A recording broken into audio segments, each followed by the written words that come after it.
Just installing fixtures within a rich man's home, one portrait truly froze me in place. The lady in that artwork was the spitting image of my own mother. When I inquired, "Why is my mom's face displayed here?" the billionaire's face turned stark white. What he revealed next completely shattered my entire life.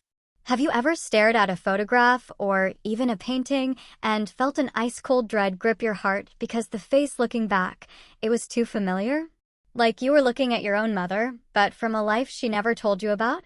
That's how my world shattered. That's how a secret, buried for over 3 decades, finally exploded, dragging my family into a storm none of us saw coming. My name's Rowan, I'm 32. I live in Ashford, a tiny little town practically swallowed by pine forests and mountains. Yeah, it rains a lot here. My job? I fix lights. Not your everyday office lights, though. I specialize in the fancy stuff, high-end lighting systems for art galleries, museums, and those multi-million-dollar mansions you only see in magazines. Sounds glamorous, right? In reality, it's mostly climbing ladders, tightening screws, and wiping dust off expensive bulbs. My life, honestly, is pretty simple. Wake up, black coffee, fish the river in the afternoon, read by the fireplace at night. That's it. I never thought I'd actually step into the world of the truly rich. Until one morning, my boss called. Just one sentence, then he hung up. Head straight to Win Estate. The gallery lighting's down, and a VIP client is losing his mind. I didn't even have time to ask where the hell Win Estate was before the address popped up on my phone, north of Seattle. A property almost as big as my entire town. I tossed my toolbox into the bed of my beat-up pickup, threw on my faded Carhartt jacket, and hit the highway. Figured it was just a big house with some burned-out bulbs and expensive paintings. Man, was I wrong. Completely wrong. When those massive wrought iron gates swung open, I was genuinely stunned. A white gravel drive wound through towering red pines, flanked by marble statues and fountains that actually danced to music. The mansion itself rose like some forgotten castle in the woods. Gray stone walls, a copper-green tiled roof, windows that stretched 3 stories high. I parked in the staff-only area, feeling like a little ant that had wandered into a palace. An elderly butler, absolutely impeccable in his black suit, led me down an endless hallway. The air smelled thick with sandalwood and money. I tried so hard not to gawk as we passed portrait after portrait. They were so beautiful, so real. I recognized Monet, Picasso, and a few other names I'd only ever seen in books. Finally, the butler opened a huge door. "The gallery," he said, and told me to fix the lighting system. Good God. I couldn't believe my eyes. The room was at least 5,400 square feet, the ceiling 3 stories high. Natural, silver-white light poured in from a glass roof. Pristine white walls, walnut floors so polished you could practically use them as mirrors. Paintings hung from nearly invisible cables, each lit by its own dedicated, museum-grade lighting rig. This was the kind of tech I was proud to install in small galleries in Portland. Only here, everything was dialed up to a suffocating level of luxury. I swallowed hard, set down my toolbox, and opened the hidden technical cabinet behind a massive mirror. Touchscreen controls, dozens of them. The most advanced DMX system I'd ever seen. I started my routine, turning on each lighting group one by one. Warm white light flooded a cobalt blue abstract, making the brushstrokes rise like ocean waves. I moved to the next group, then the next. Each painting came alive under my hands. I caught myself smiling. That familiar thrill of controlling light, of making art breathe, it always got me. Then I activated the final group, the centerpiece. The largest painting in the room, easily 3 meters wide, hung dead center on the wall opposite the entrance. When the lights came on, my heart slammed against my ribs. A woman's face appeared. Not magazine-perfect beauty, but the kind that literally takes your breath away. Deep, haunting eyes. A straight, high nose. A mouth curved with just a hint of arrogance. Long black hair cascading down. Her gaze stared straight at me, as if silently accusing me of something. But it wasn't her beauty that froze me in place. No, she looked like my mother. So much like her that a chill, cold and sharp, ran down my spine. I stepped closer. Closer still, until my nose was inches from the oil paint. The shape of the eyes, yes, the same slightly upturned single eyelids my mother had when she smiled. The curve of the mouth? Exactly like when she used to tell me fairy tales as a kid. The high bridge of the nose, the way the nostrils flared, identical. Only this woman was much, much younger than my mother is now. Barely over 30. And in her eyes? Cold, powerful. Like a queen looking down on her subjects. I shook my head hard, cursing myself for being an idiot. How could it be?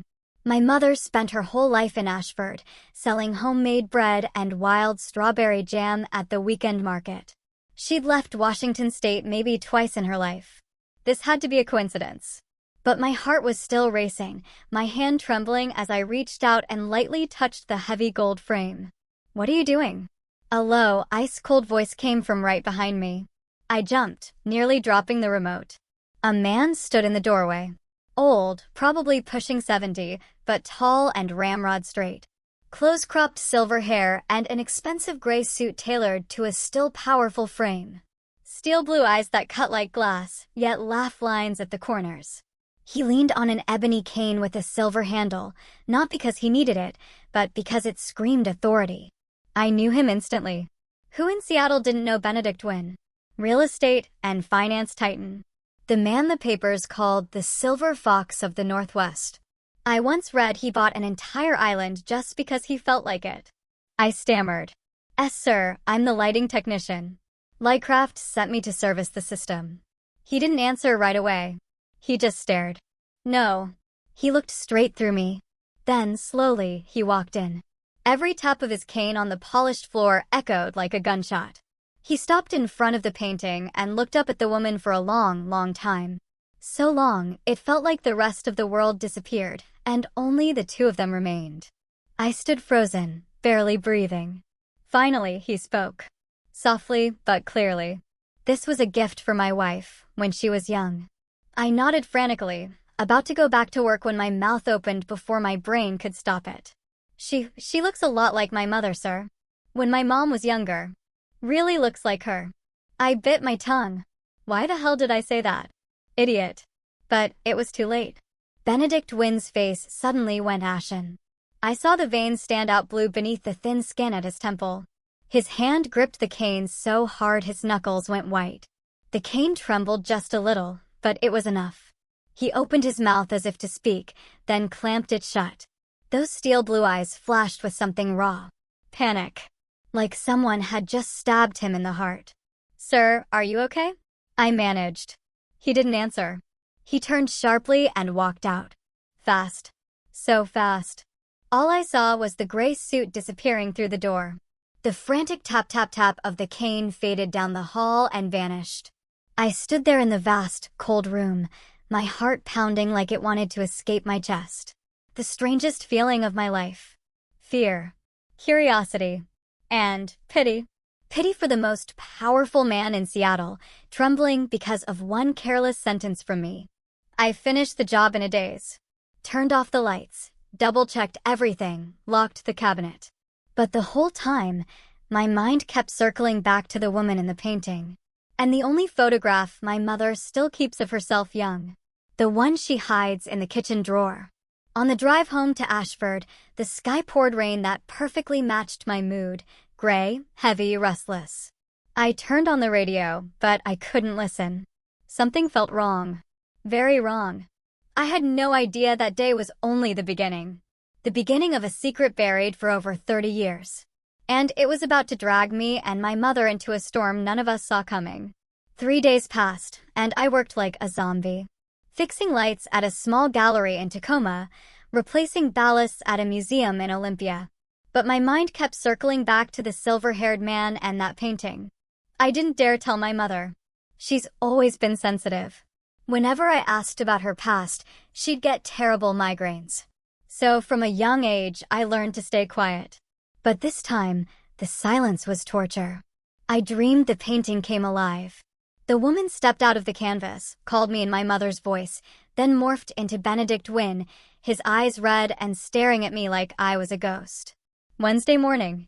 I was sitting in the office, really just a converted old warehouse reeking of bulb oil and burnt coffee, when the secretary knocked timidly. "Rowan, someone's here to see you." "Who?" She swallowed hard and whispered, "Mr. Benedict Wynne. He's waiting in the lobby and says he has to talk to you." I nearly dropped my coffee. I walked down the hallway feeling like my feet weren't touching the ground.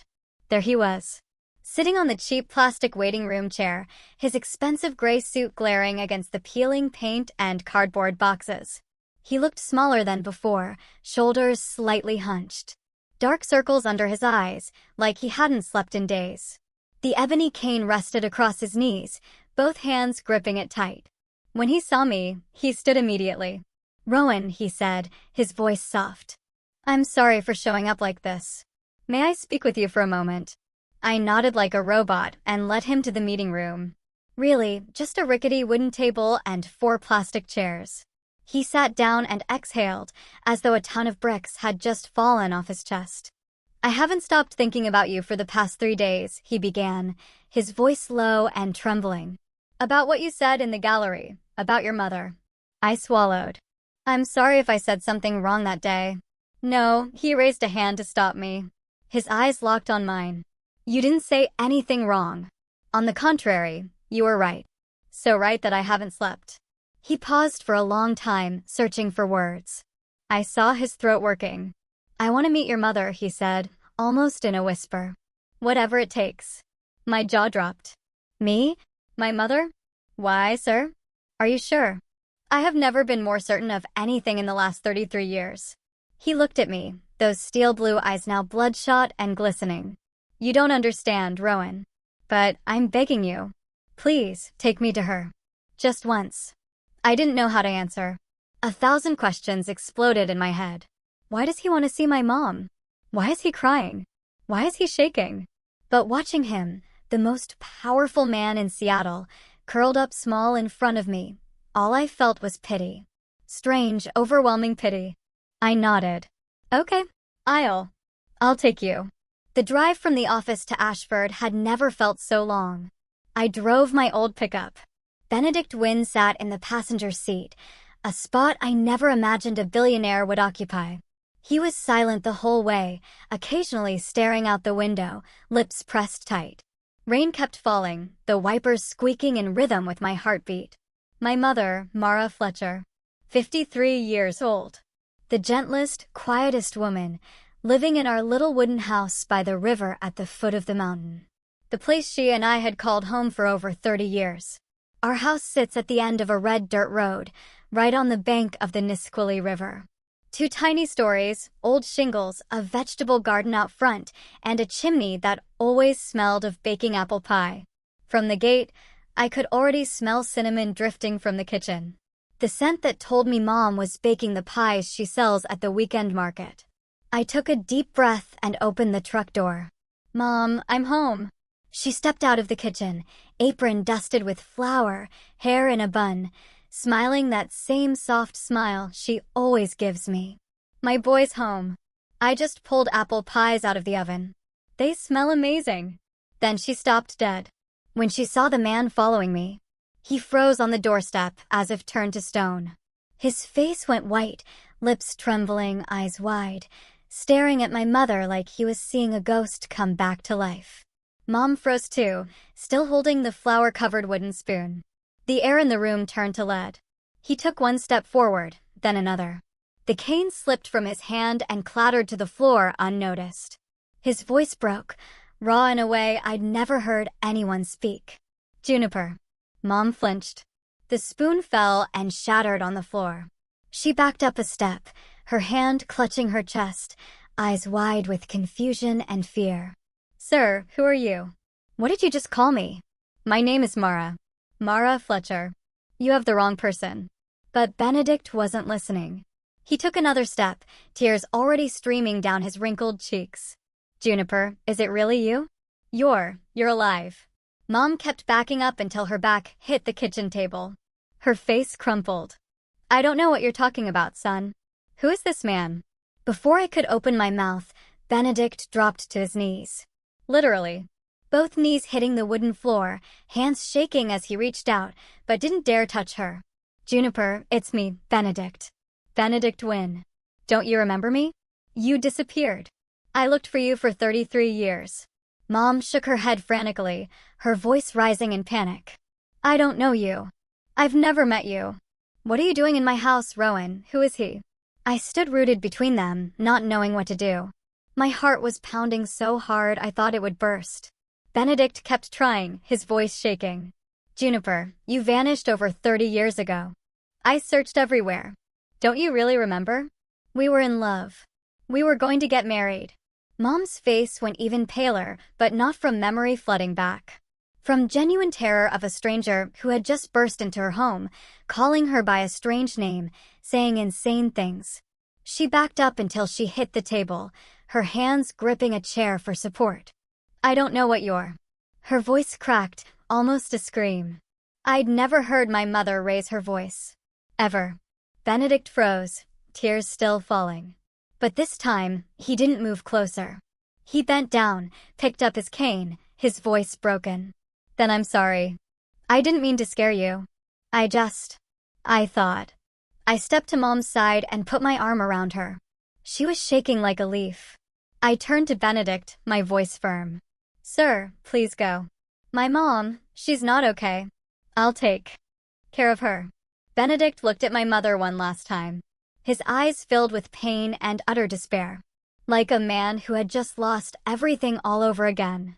He nodded slowly, turned, and walked out. His hunched back disappeared into the rain, his footsteps heavy, dragging a lifetime behind him.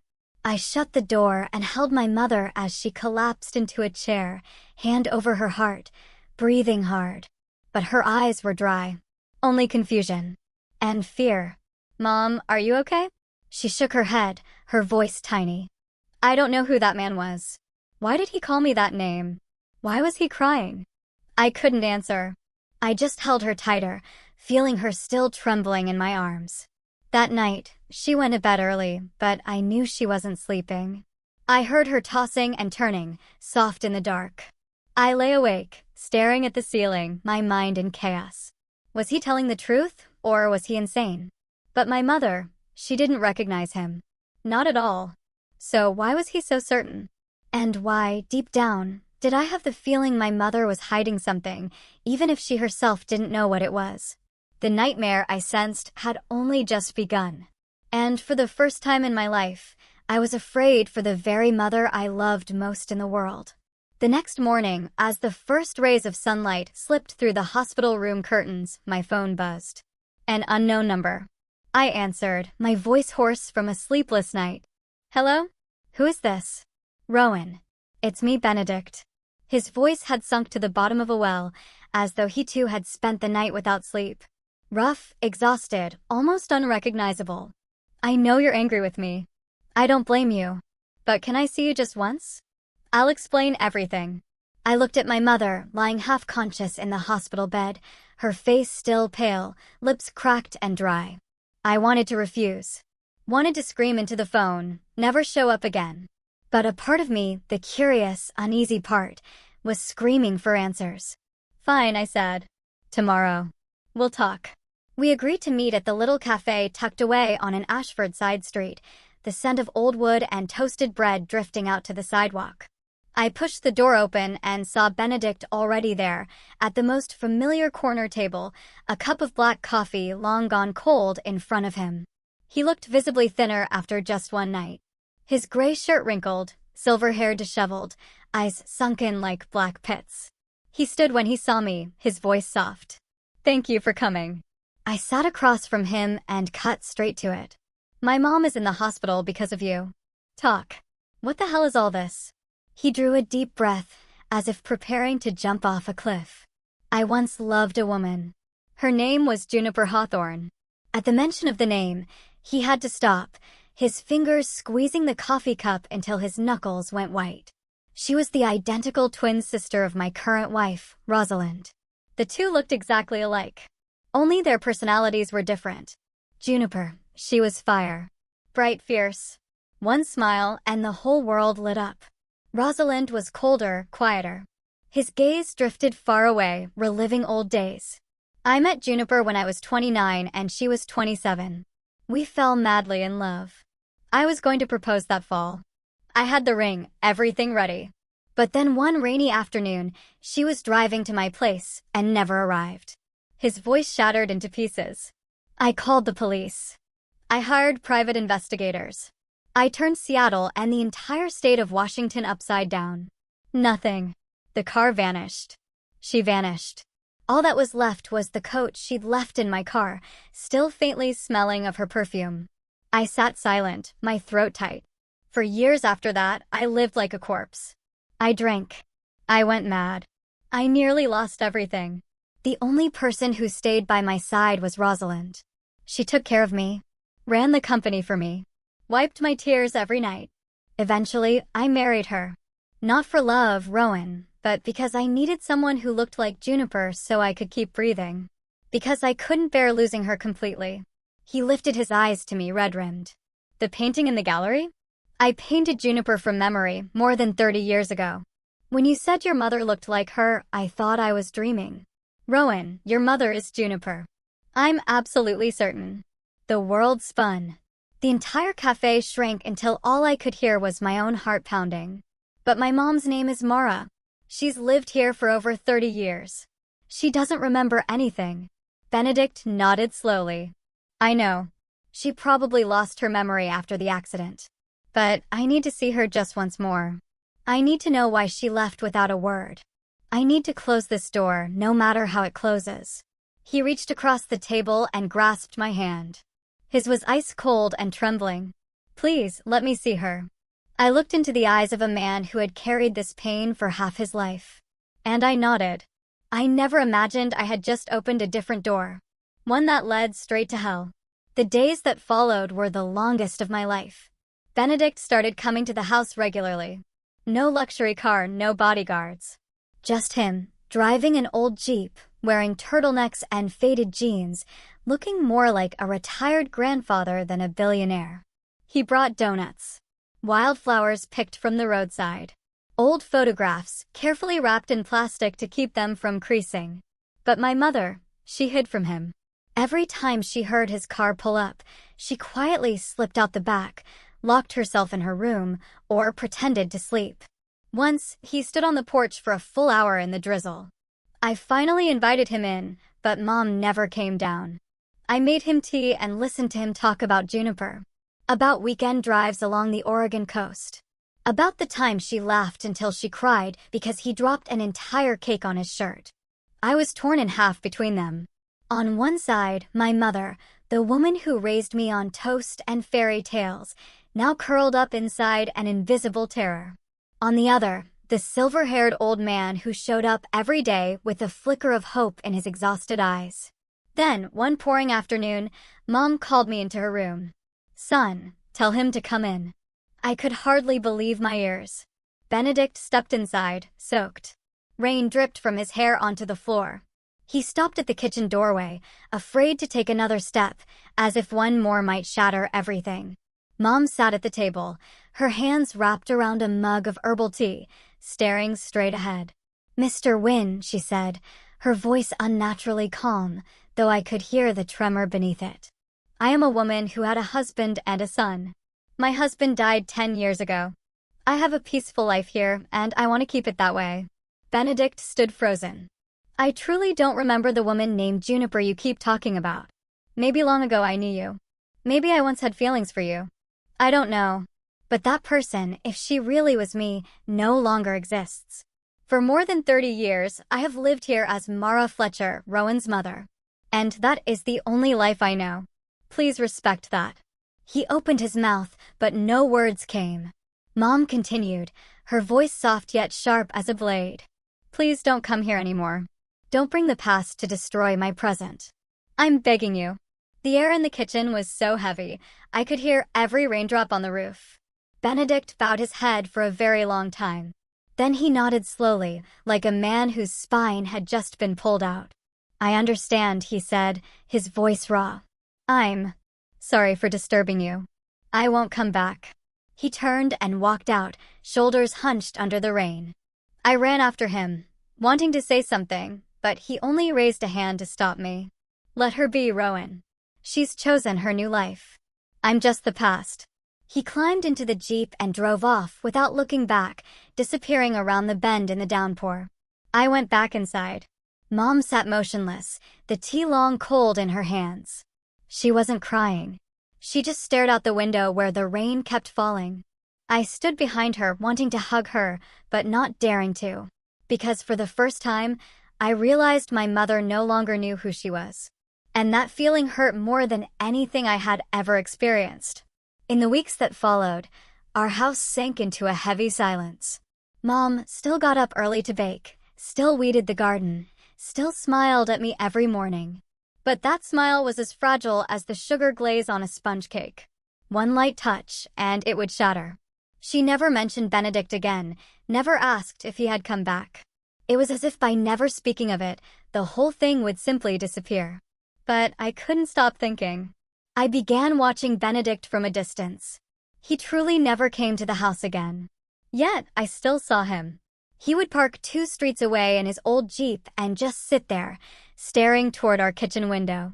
On the coldest nights, when the wind cut like a knife, he stayed until late, his breath fogging the windshield. I watched from behind the curtains as he wiped the glass, looked again, wiped again. He never honked. Never got out. He just sat like an old man waiting for someone from a past life to return. I knew he wasn't lying. A man with his power had no reason to stage such a clumsy act. But my mother wasn't lying either. She had never lied to me, not once. So where was the truth? That question gnawed at me every day. I started remembering the tiny moments when, as a child, I'd asked, "Mom, where were you from before?" She would only smile, pat my head, then suddenly clutch her temples in pain. My father, the gentleman who died 10 years ago, would pull me outside and whisper, "Don't ask your mother about the past, son. It gives her terrible headaches." I was little, so I obeyed. Eventually, I stopped asking. Now, looking back, I wanted to slap myself for being so stupid. The unease grew until I couldn't sleep.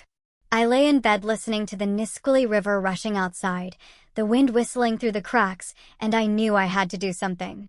I couldn't keep pretending everything was normal. I started investigating alone. First, old Mrs. Gladys at the general store. She's so old she needs a cane, but her memory is sharp as ever. "Oh, your mother wasn't from around here," she said, chewing gum, squinting at me. I remember it clear as day. One stormy night, your dad carried a soaking wet woman up from the riverbank, covered in blood. He was shouting for help. I was young then, ran out to see. Lord, she was beautiful, like an angel fallen to earth. But her face was bruised. Her head split open. I swallowed hard. Then what? Your dad took her to the old clinic. A few days later, she woke up, but she didn't remember anything. No name, no home, no one came looking. Your dad brought her food every day. Then, somehow, they fell in love, got married, and you were the result of that rainy night. I thanked her, my heart pounding, and ran straight to old Tom, the former town sheriff. Tom sat in his creaky armchair, taking a long drag on his pipe. "Yeah, I remember." The file's still there. It was my first case as a rookie. I wrote the report myself. Unidentified woman, no ID, no fingerprints in the system, no missing person report that matched. We called her Jane Doe for a while, but the doctor said she needed a real name for the paperwork. Your dad suggested Mara. Said it sounded like the river flowing. And that's how she became Mara Fletcher. He looked at me through cloudy eyes. "Want to see the file? It's still at the old clinic. Helen keeps it." I bolted out of his house like the devil was chasing me. The old clinic is now just a leaning, one-story wooden building. The white lettering on the sign half peeled away. Helen, the retired nurse who still volunteers to watch the place, opened the door with a warm, wrinkled smile. "Rowan, haven't seen you in ages. Come in, it's cold." I gave her the short version. She listened, nodded, then without a word led me down to the basement. The smell of old paper, antiseptic, and mildew hit me hard. She shone her phone flashlight over towering stacks of files. "Looking for 1991. 1992. Here we go." She pulled out a thick, yellowed cardboard folder tied with red string. Handwritten on the cover in faded ink, emergency case. Female. Approximately 28 to 32 years old. Identity unknown. October 14th, 1991. My hands shook as I opened it. First page, the old sheriff's report. Female found unconscious at 2:13 a.m. on the Nisqually riverbank near the old wooden bridge. Multiple traumatic injuries. Signs of fall from height or motor vehicle accident. No identification. No matching missing person reports. Next page, doctor's notes. Multiple contusions to head, torso, limbs. 3 fractured ribs. Severe traumatic brain injury. Evidence of prolonged oxygen deprivation. Suspected near drowning. Prognosis poor. I turned the pages, paper rustling loudly in the silence. Entry from the 7th day after the accident. Patient regained consciousness. Responsive to light and sound. However, complete long-term amnesia. No recollection of name, origin, or personal history. Strong emotional reaction to certain proper names, especially those containing June. Recommend long-term psychological monitoring. The final page was a small sheet in my father's familiar, slanted handwriting. I recognized it instantly. I request to take responsibility for the care and support of the patient. New name, Mara Fletcher. Reason, no known family. Below it, my father's signature, next to the doctor's and the sheriff's. I sank to the basement floor, the folder falling with a thud. Helen rested a hand on my shoulder, her voice soft. Your dad was the best man I ever knew, Rowan. He saved your mother from death and gave her a whole new life. Don't blame anyone. I couldn't cry. My throat just locked tight as if someone were squeezing it. I took the old folder home and hid it under my bed. That night, I didn't sleep. I sat by the window, staring at the river, watching the black water rush under the moon. More than 30 years ago, my mother, or Juniper, had washed up here. Nameless. Memoryless. Nearly dead. My father saved her.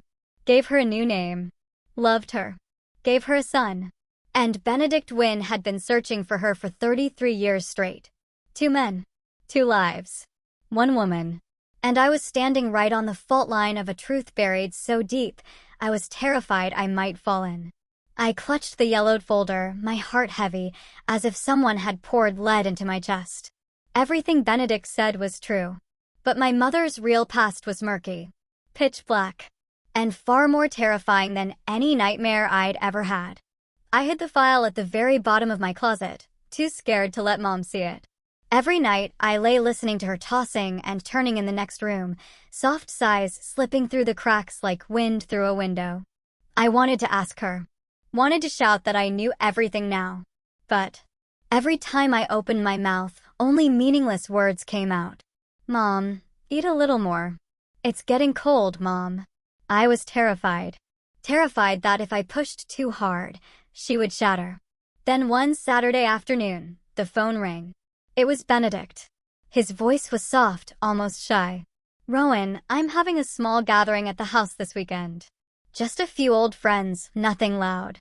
I'd like to invite you and your mother. I want to apologize to her properly, in front of everyone, so she knows I mean no harm.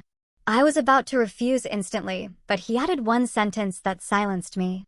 If she doesn't want me around after this, I will never bother her again. Just this once. I told Mom. She was kneading pumpkin pie dough. Her hands froze midair. White flour drifted down like snow onto the cutting board. There's no need, son. I don't want to. I stood beside her and took her hands. Those flour-dusted, calloused hands that had washed dishes, kneaded dough, and wiped my tears for over 30 years. Mom, I think you should go. Just once. To put it all behind us. I can't stand seeing you this afraid anymore. She looked at me for a long time. Her eyes clouded. Then she nodded, her voice barely audible. All right. For you, I'll go. The day came faster than I expected. I drove Mom up to Wynne Estate. She wore her old forest green wool dress, the one she saved for holidays. Her hair pinned up, no makeup. I saw her nervously adjust the rearview mirror several times. I squeezed her hand. If you don't want to do this, we turn around right now. I promise. She forced a smile, but her hand was ice cold. The gates opened. This time, no butler. Benedict himself was waiting on the front steps, wearing a gray turtleneck, silver hair neatly combed, holding a bouquet of pure white daisies. He bowed deeply as Mom stepped out of the truck. "Thank you for coming, Mara." She only gave a tiny nod, her eyes fixed on the ground. We walked into the main hall. Soft crystal chandelier light. Slow piano music drifting from the living room. The scent of pine and cinnamon. Only about 10 guests, all older, talking quietly. I exhaled in relief. No lavish party like I'd feared. Then everything collapsed. In a single second. The living room doors opened, and Rosalind Wynne walked in. She was beautiful in the cold, polished way of old money. Platinum blonde hair in an elegant updo, long black silk dress, diamond necklace glittering. She held a champagne flute, smiled politely at the guests. Then her gaze swept the hall. And stopped. Stopped dead on my mother's face. Time froze. I saw every stage on Rosalind's face. The smile vanished. Lips trembled. The flute slipped from her fingers and shattered on the marble, champagne spreading like blood. Her face went white as death. Eyes wide with horror, as if she were staring at a corpse that had just stood up. Her voice cracked, high-pitched and broken. "Sister, why? Why aren't you dead?" The entire hall went silent. Rosalind lunged forward 2 steps, her finger pointed straight at my mother, shrieking, "You were supposed to be dead. I pushed you into the river myself. How are you still alive? How dare you come back here?" Mom stood rooted, her eyes huge. Then suddenly, she clutched her head. I heard her let out a heart-wrenching cry of pain, as if I could actually hear something ripping inside her skull. She staggered, her hands groping for support, then collapsed onto the cold marble floor. "Mom, Mom, wake up." I dropped to my knees and scooped her up. She was completely unconscious, her face chalk white, lips turning blue. I heard Benedict shouting for help, guests panicking, but it all became a distant roar in my ears. I carried Mom outside, barefoot over broken glass without feeling it. Behind me, Rosalind was still screaming, "She's a ghost. She's a demon." Benedict's voice roared for someone to shut her up. I laid Mom in the back seat, jumped behind the wheel, and floored it to the nearest hospital. In the rearview mirror, I saw Benedict's black Bentley racing behind us, headlights flashing like it was weeping. Northgate Private Hospital. I carried Mom into the ER, yelling for doctors. Benedict ran in after me, his face drained of blood, frantically asking nurses questions. They wheeled her away, leaving us sitting in stunned silence on the plastic chairs in the hallway. An hour later, the doctor came out. Not life-threatening, but an extremely severe psychological shock. She needs complete rest. Avoid all strong triggers. I nodded, my throat too tight to speak. When I entered the room, Mom was sitting by the window, fluorescent light falling on her deathly pale face. She stared out at the drizzling rain, her eyes sunken, unblinking. I whispered, "Mom, you're awake." She turned, but those weren't my mother's eyes anymore. Empty. Distant. Like a soul had left the body. Benedict stepped in behind me, his voice trembling. Mara, I'm so sorry. I never imagined Rosalind would. I didn't know." Mom looked at him. Just looked. No anger. No fear. Only cold, faraway emptiness, as if she were gazing at a stranger from another life. He bowed his head and backed out. The days that followed were hell. Mom came home, but she was no longer herself. She spoke little, smiled less, often sat for hours by the window, staring at the river, clutching Dad's old wool scarf. Some evenings I came home and found her whispering to the empty air, "Juniper? Who is Juniper?" Then falling silent the moment she saw me. I asked. She only shook her head with a forced smile. "I'm fine. Don't worry." But I knew she was lying. And I knew that deep inside her mind, a door had just been kicked open. And the darkness was pouring out, swallowing her piece by piece. At night, I lay in bed listening to her slow, steady footsteps, pacing the house like a sleepwalker. I was too terrified to sleep, clutching the old file under my pillow, asking myself, Does the truth really set us free? Or does it only drag us all deeper into the abyss? In the days following the party at Wynn Estate, my mother became a ghost inside her own home. She still cooked, still did laundry, but every movement was slow, lifeless.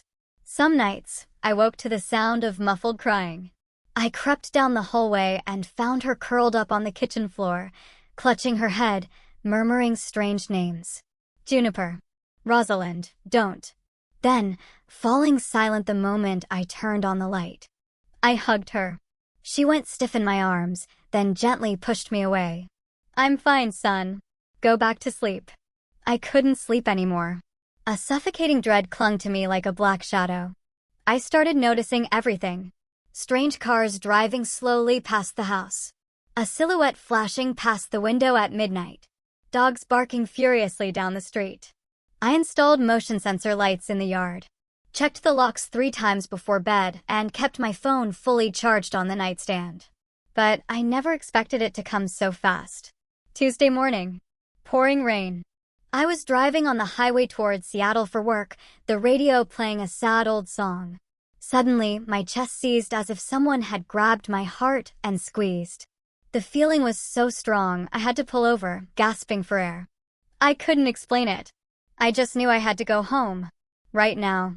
I whipped the truck around in the middle of the highway, floored it, rain spraying wildly from the tires. 30 minutes later, I tore down the red dirt road to the house. From a distance, I saw the front door standing wide open. Rain blowing straight onto the wooden floor.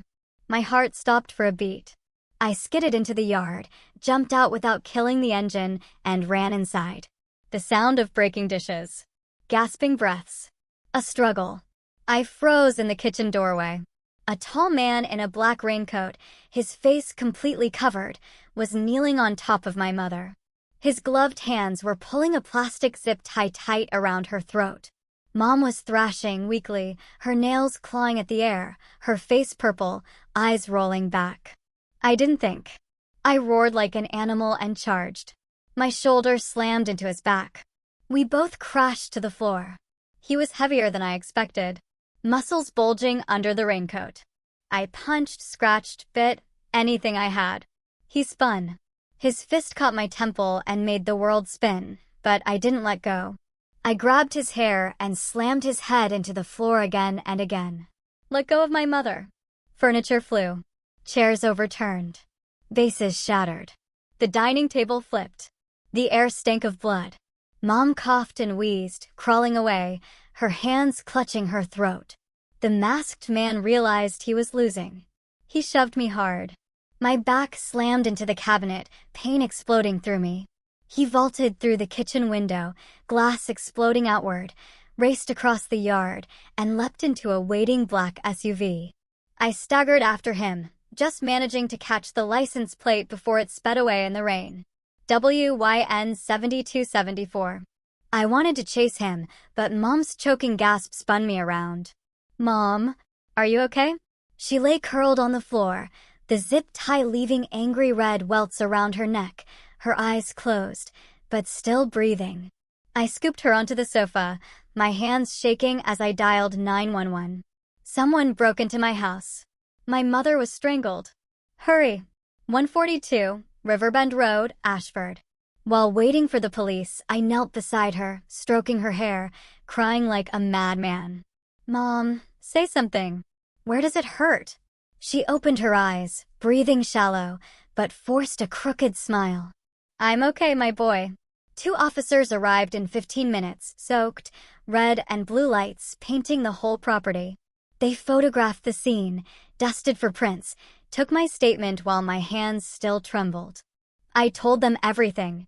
How my gut had screamed at me. The only thing I remembered was the plate. When they left, the house sank into a deathly silence. Only the rain drumming on the roof and Mom's faint breathing. She sat on the old sofa, staring at the blood-smeared, glass-strewn floor. For a long, long time. Then she lifted her head and looked at me. For the first time in weeks, her eyes were no longer empty. They blazed with pain. And a resolve I had never seen before. Rowan, sit down. I have to tell you the truth. I knelt beside her and took her hands.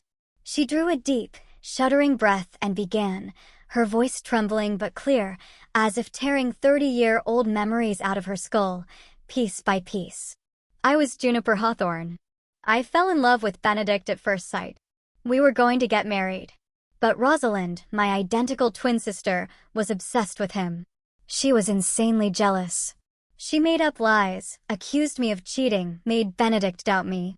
The day I drove to meet him to clear everything up, Rosalind followed me. She cut me off on the bridge. We fought horribly. She stormed off first, but then came back and rammed the back of my car. I went over the railing, into the river. I thought I was dead. She stopped, tears rolling down her cheeks. When I woke up, I remembered nothing. Your father saved me, gave me a new name, cared for me, loved me, gave me a new life. I didn't want to remember the past because I was terrified. If I did, I would lose everything I had now. I had you, a family, happiness. I thought Rosalind would never find me. She looked at me, her eyes red. But that day at Wynn Estate, when I heard Rosalind scream, everything came flooding back. I remembered it all. I was afraid to speak because I didn't want to destroy this life. Didn't want you in danger. But now, I almost died. I can't stay silent anymore. Rosalind is behind this attack. I'm certain of it. Rage boiled in my veins. I shot to my feet and roared, I'm calling the police right now. She's going to pay. Mom gripped my hand hard, her voice firm. No, we have no proof. And my sister, she's rich. Powerful. She'll deny everything. You'll be in danger. Let me think first. I clenched my fists until my nails drew blood, not even noticing.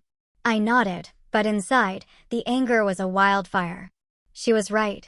But I also knew this wasn't the end. This was only the beginning of the real nightmare. After that night, I never left my mother alone again. I took indefinite leave from work.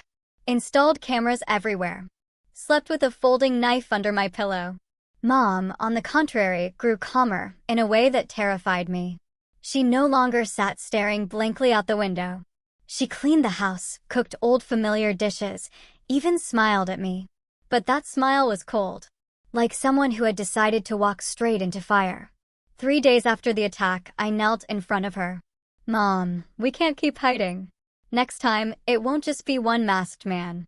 Rosalind won't stop. We have to tell Benedict. He's the only one with enough power to protect you. She looked at me for a long time, then nodded. All right, take me to him. I called Benedict.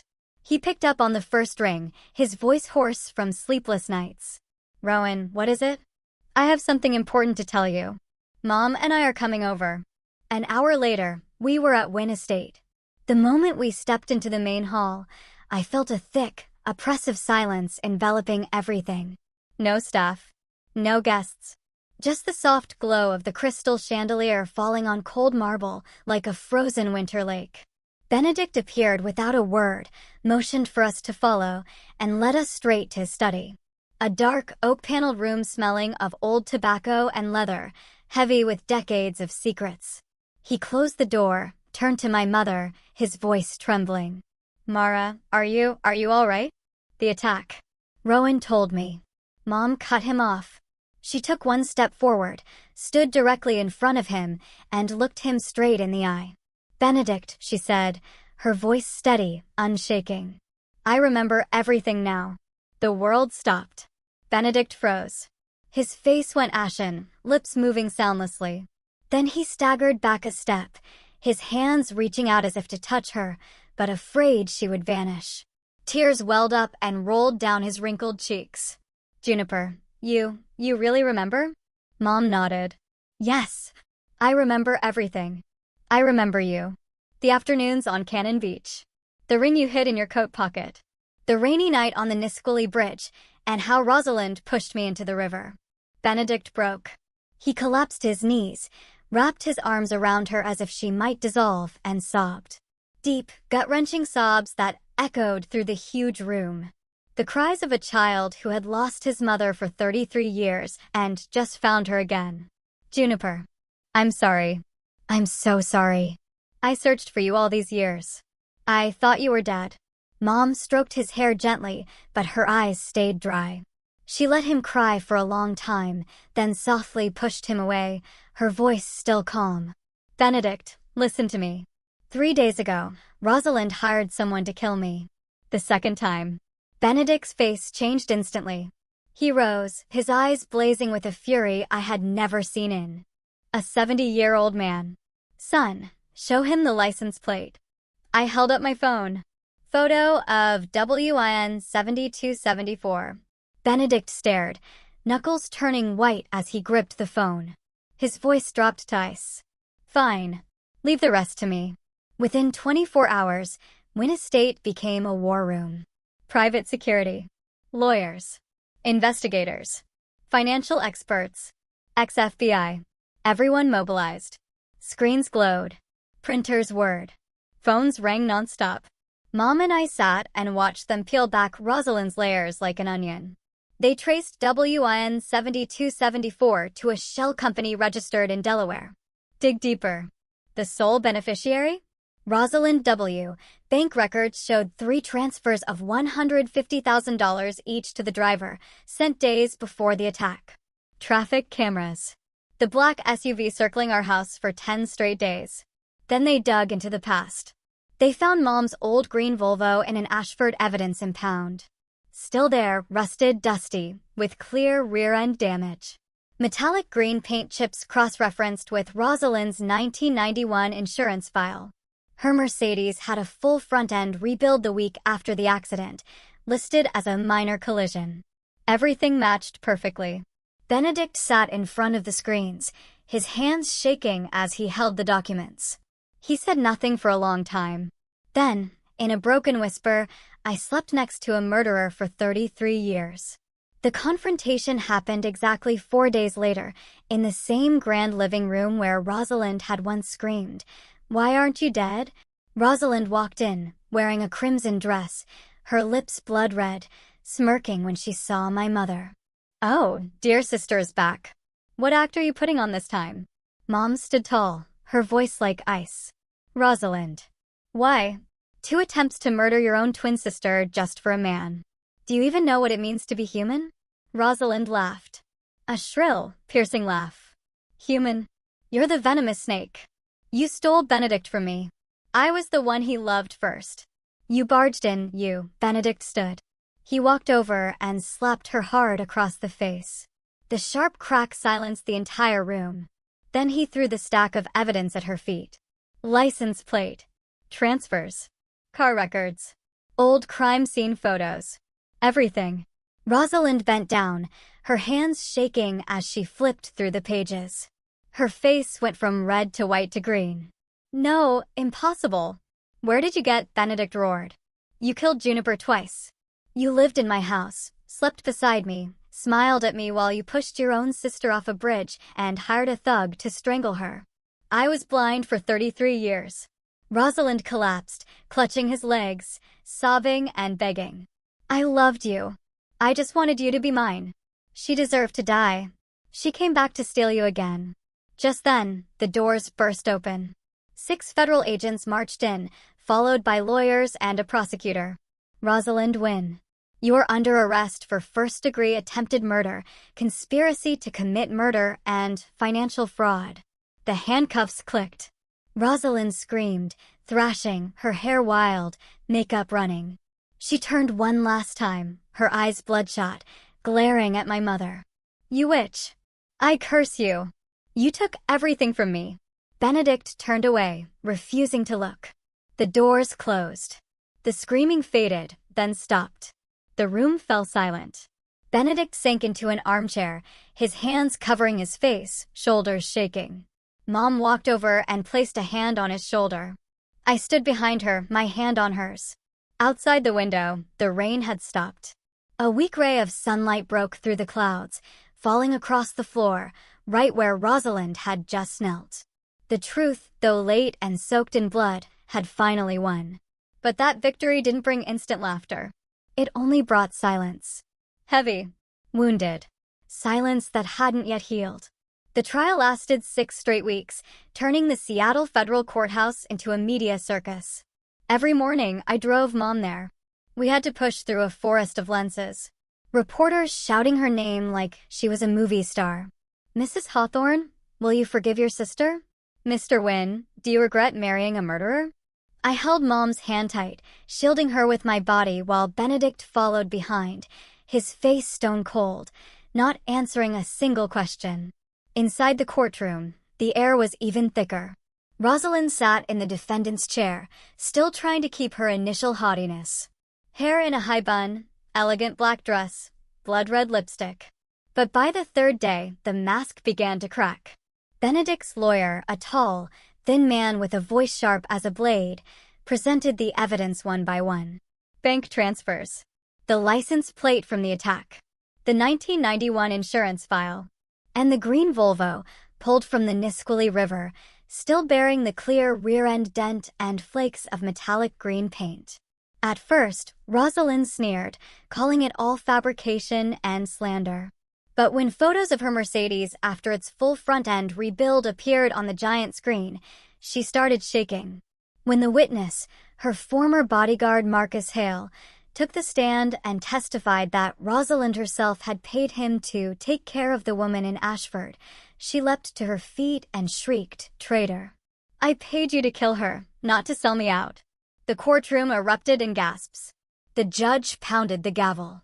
I sat there, my face white, my nails digging into the armrest until they drew blood. Mom testified in week 4. She walked to the stand in her old forest green wool dress, her hair in a low bun, no makeup. She recounted the rainy night on the bridge, her voice calm, clear, never once looking at Rosalind. When she said, "I heard my own sister laughing as my car went into the water," the entire room fell dead silent. I saw Rosalind's head drop, her shoulders trembling. I couldn't tell if it was crying or rage. Sentencing day came on a freezing November morning. The judge, an older woman with stern eyes, read the verdict without emotion. Rosalind Wynne. Conspiracy to commit murder in the second degree and related charges. Sentence, 28 years imprisonment. No possibility of parole. The gavel fell like thunder. Rosalind jumped up one last time, screaming like a madwoman. "I'm not guilty. She stole everything from me." 2 officers forced her down, cuffed her, and dragged her away. She turned one final time, her eyes burning with hatred and fear toward my mother. I hugged Mom. She didn't cry. She only whispered, "It's over, son." After the trial, Benedict moved fast and decisively. He filed for divorce that same week. He revoked every asset ever transferred to Rosalind. Houses, shares, trusts, everything redirected to a new charity foundation named after Juniper Hawthorne. He held an outdoor press conference, no microphone, no theatrics. He simply stood in front of hundreds of cameras, bowed deeply, and said, "I was blind for 33 years. I let the woman I loved suffer and kept a murderer by my side. I am sorry. To Juniper, to Mara, and to everyone hurt by my stupidity." He answered no questions. He just turned and walked away. A month later, he sold Wynne Estate. He bought a tiny wooden house, 1 dirt road away from ours, right by the river. Old shingles, mossy roof, wild vegetable garden, rotting fence. He fixed it himself. Hammering nails, painting walls, planting young pine trees. I'd come home and find him in an old t-shirt and muddy jeans, his hands scratched and bleeding. But his eyes were bright every time he finished something small. He started coming by our house every day. No fancy clothes. No expensive gifts. Just a simple lunchbox or a warm bag of pastries from the town bakery. He fixed Mom's fence, changed burned-out bulbs, chopped winter firewood. Some evenings I'd come home and find him on his knees in the garden, his hands caked in dirt, planting more white daisies, the flowers Mom loved when she was young. At first, Mom kept her distance. Polite thanks. Then the door closed. But gradually, she left the door open. Let him sit at the kitchen table.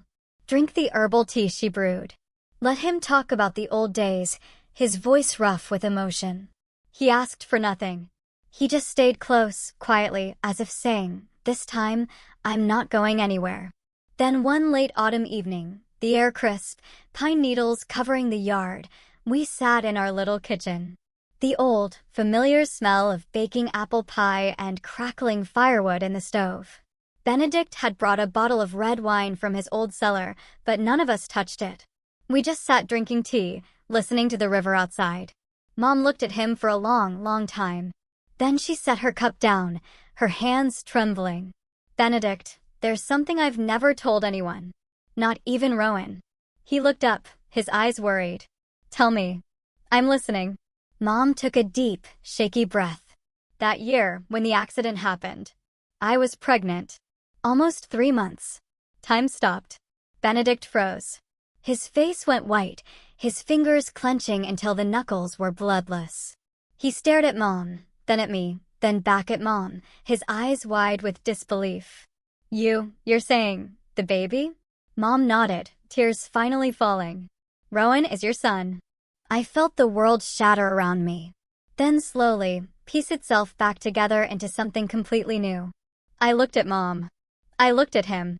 At the woman who raised me on toast and fairy tales. At the man who had searched for her for 33 years, who had wept in front of me, who had knelt in the rain just to watch her from afar. My father, the gentleman who saved her, gave her a new name, loved her unconditionally, had been gone 10 years. But this man was the one who gave me life. Benedict stood, swaying like he was drunk. He stepped toward me, his hands shaking as he reached out, then stopped midair, afraid I would vanish. "Rowan, son, you're my son." I couldn't speak. I just nodded, tears spilling over. He pulled me into his arms. A strong, warm embrace that smelled of pine and salt tears. I felt his old heart pounding wildly against my chest. Mom stood, walked over, and the 3 of us held each other in that small kitchen, under the warm yellow light. Tears flowed freely, but this time they weren't bitter. They were sweet, full of joy, overflowing. Outside, the autumn wind blew gently, carrying the scent of pine and river water. After 33 years of darkness, we had finally found the light. A year passed like the blink of an eye. My mother, Mara Fletcher, or Juniper Hawthorne, depending on which memory called her more strongly, recovered like an ancient tree struck by lightning, yet stubbornly turning green again. Her memories returned little by little. The smell of coffee Benedict used to brew when they were young. The bright laughter of 15-year-old Rosalind. And the husky singing voice of my late father, the man who had passed away as he sat by the fireplace, lulling me to sleep. The headaches vanished completely. She laughed more, slept better, and for the first time in many years, she could look straight into the mirror without seeing a stranger. I was different. I was no longer just Rowan Fletcher, the quiet guy from a small town. I learned to call him Dad naturally, to listen to his business stories without getting bored, to say proudly to colleagues, "My father is Benedict Wynne." I still fix lights. Still love the smell of bulb oil and old wood. But now I have a father to share things with, to ask advice from, to lean on when I'm tired. Some evenings I come home and the 3 of us sit around the table. Mom's old beef stew. Dad telling a joke from decades ago that makes her laugh until tears come. And me in the middle, looking at these 2 gray-haired people and feeling impossibly lucky. I have 2 fathers. One who gave me life. One who gave me a life. I have a mother strong enough to rise from ashes twice. And now we have each other. Not perfect, not loud, but real and lasting. One summer afternoon the following year, I stood on the old wooden bridge over the Nisqually River, the exact spot where Mom went into the water 35 years ago. The current was still strong, but now the water was clear, sparkling in the sun. I tossed a stone in and watched the ripples spread and fade. Benedict walked up beside me, holding 2 cold beers. "What are you thinking about, son?" I smiled and took one. "I'm thinking if Mom hadn't washed up here that night, if Dad hadn't saved her, if you hadn't found her, we wouldn't have today." He motioned for me to sit on the bridge railing. We dangled our legs over the edge, the river breeze cool against our faces. "Fate can be cruel," he said, his voice low and warm. "But it's also so fair. It took 33 years from us, but it gave us the rest of our lives in return. and I'm not wasting a single second of what's left. I clinked my bottle against his. In the distance, Mom stood on the riverbank in a white dress, fluttering in the wind, holding a bouquet of white daisies. She waved at us, smiling radiantly. I looked at him, looked at her, looked at the glittering river. And I knew, no matter how dark the past had been, this present, this quiet, simple present, was the most beautiful reward life could ever give us. One windless autumn afternoon, golden leaves drifted down slowly like fragments of memory, letting go of the branch. The three of us quietly drove to the small cemetery hidden behind the pine forest. No one had planned it, yet we all knew today was the day we had to come. The 15th anniversary of his passing. The man who pulled my mother from the icy river, gave her a new name, and gave me a childhood filled with the smell of toasted bread and fishing trips by the water. Even though he's gone, his presence still lives in every breath our family takes. His grave lies in the quietest corner, the simple stone engraved, Elias Fletcher, 1959 to 2014. Beloved husband, father, and the man who chose love when the whole world turned away.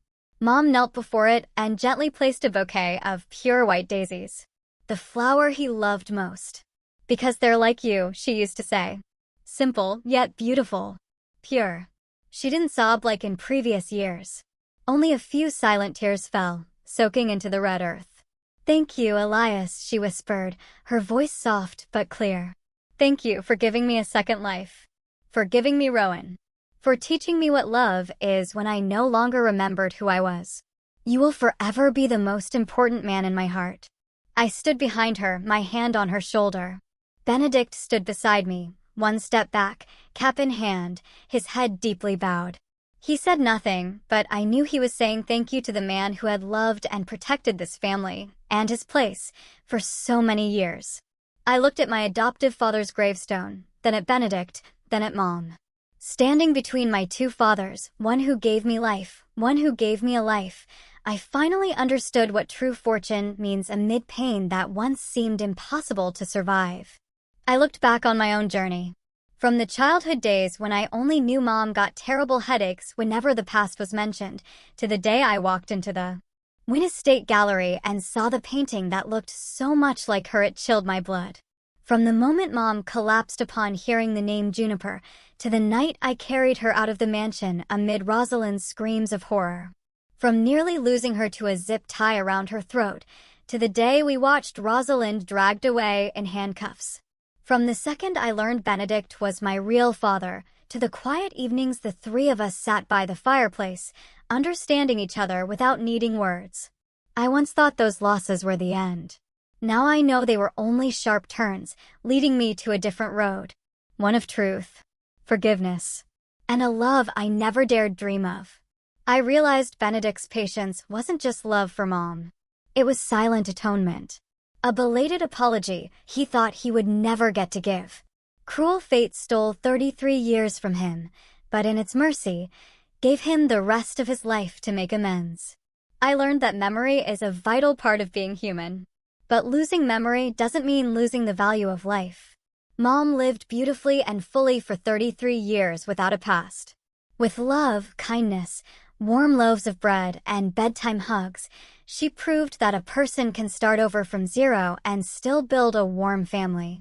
I learned that silence can sometimes be the greatest form of sacrifice. Like the way Mom preserved her memory of Elias, refusing to let a returning old love overshadow the love that saved her from death. She chose to honor the man who was gone. Even though her heart still fluttered when Benedict brewed coffee exactly the way she liked it decades ago. I understood that family isn't only blood. Family is who stays when the storm hits. Who never lets go, even when the world collapses. Elias Fletcher saved my mother, gave her a new name, raised me for the first 19 years of my life. He didn't give me life, but he was my father in the most beautiful sense of the word. And Benedict Wynne, my biological father, who had to learn fatherhood from scratch with patience, humility, and the love of a man who once lost everything. Between the two of them, I am the luckiest person alive. I realized that truth, no matter how late it arrives, has a healing power no empty words can match. It hurts. It rips open old wounds. But it is also what stitches broken lives back into a complete picture. From my own life, I drew one simple yet profound lesson. No wound is meaningless. Every cut, every pain, every sleepless night leads us to a stronger, kinder, more grateful version of ourselves. If you are listening to these words and facing your own darkness, I only want to say one small thing. Don't run so fast trying to escape it. Keep one small light with you. Maybe patience. Maybe kindness. Maybe just one person you can trust. That light won't chase the darkness away instantly, but it will guide you through, step by step, until you see the light at the end of the tunnel. Forgiveness isn't about erasing someone else's guilt. Forgiveness is about freeing yourself from the invisible chains that have held you too long. And finally, I believe that loving the right person in the right way, no matter how late it comes, is always worth the wait. The way Mom waited 33 years to hear her real name spoken again. The way Benedict waited a lifetime to hold me once. The way Elias waited for Mom on that riverbank like fate itself, on a rainy night no one could have foreseen. If love is real, it will always find its way home. I stood up from Elias's grave, wiped my tears, and looked at Mom and Benedict holding hands in silence, saying nothing. A gentle autumn breeze carried the scent of damp earth and fallen leaves. I smiled. This isn't a fairy tale happy ending. This is a real one. Quiet, simple, and beautiful enough to move the soul. And for me, that is more than enough. This whole journey taught me so much about love, loss, and the relentless pursuit of truth. But I have to ask you, what would you have done if your past suddenly came roaring back like this? Let me know in the comments below.